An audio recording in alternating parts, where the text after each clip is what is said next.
অনেকের বাড়িতে শ্রীকৃষ্ণ ভগবানের মূর্তি আছে এবং শ্রীকৃষ্ণের পট আছে। তা প্রতিদিন সকালে পুজোর সময় দুটি করে তুলসী পাতা ভগবানের চরণে নিবেদন করবেন।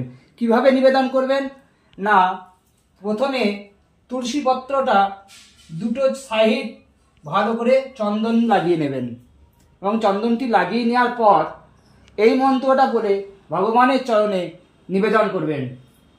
বলবেন, কৃষ্ণায় বাসুদেবায় পরমাত্মনে স্বাহা ইদং সচন্দনম তুলসীপত্রম নমো কৃষ্ণায় নমো নমঃ।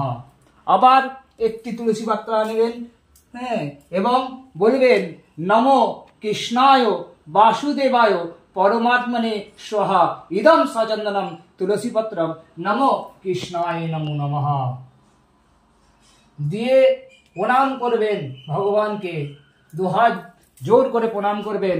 বলবেন, হে কৃষ্ণ করুণা সিন্ধু দীনবন্ধু জগৎপতে গোপেশ গোপিকাকান্ত রাধাকান্ত নমস্তুতে।